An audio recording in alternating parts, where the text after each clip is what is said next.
சிவகங்கை மாவட்ட ஆட்சியர் அலுவலக வளாக கூட்டரங்கில் விவசாயிகள் குறைதீர் நிகழ்ச்சி நடைபெற்றது. இதில் மாவட்ட ஒன்றிய அளவிலான விவசாயிகள், விவசாய சங்க நிர்வாகிகள், தலைவர்கள் கலந்து கொண்டு தங்கள் குறைகள், மழை நீரால் சேதமடைந்த பயிர்கள், கண்மாய் மற்றும் நீர்ப்பாசன அமைப்புகள் பற்றி கலந்துரையாடி தங்கள் குறைகள் மற்றும் தேவைகளை தெரிவித்தனர். இக்கூட்ட நிகழ்ச்சியில் மாவட்ட ஆட்சியர் மதுசூதனன் ரெட்டி, மாவட்ட வருவாய் அலுவலர், திட்ட இயக்குனர், வேளாண் இணை இயக்குனர் மற்றும் மாவட்ட அளவிலான பல்வேறு துறை சார்ந்த அலுவலர்கள் கலந்து கொண்டார்கள். நீங்க சொன்ன இந்த ஒன்றரை சொல்லி பயிர் எங்கெல்லாம் சாஞ்சு முளப்பு வந்திருக்கோ அந்த பயிர்கள் மட்டும்தான்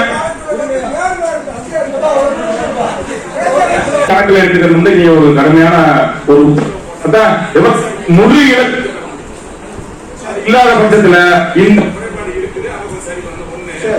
இரண்டாவது விஷயம் வந்து வைகை தண்ணி விஷயமாக அவங்க ரெண்டு பேரும் சொன்னாங்க. நான் சொல்லி கடந்த கூட்டத்திலே நேரடியா நான் உங்களுக்கு சொன்னேன். இப்ப நீ எஸ்டிஓ சரணியாத்தை கேட்டீங்க இருப்பு என்னன்னு. அவங்க அன்னைக்கு பிரச்சனை இருப்பு சொன்னாங்க. நம்ம கூடும் பொழுது நம்ம எடுக்கிறதுக்கு வாய்ப்பு இருக்குன்னு சொன்னாங்க. இப்ப வைகை அணையில இன்னைக்கு 70 அடி தண்ணி இருப்புல வைகைக்கு நீட்டு முழுசும் நிரம்பி இருக்கு. வைகைக்கு வர வேண்டிய அது 2 கணக்கீடு அவங்க உங்களுக்கு சொல்லியிருப்பாங்க. பெரியார் கணக்கீடு ஒண்ணு இருக்கு.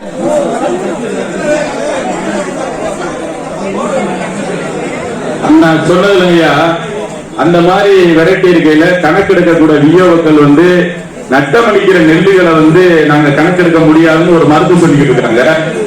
அதனால பல பாதிக்கப்பட வேண்டிய சூழ்நிலை இருக்கு.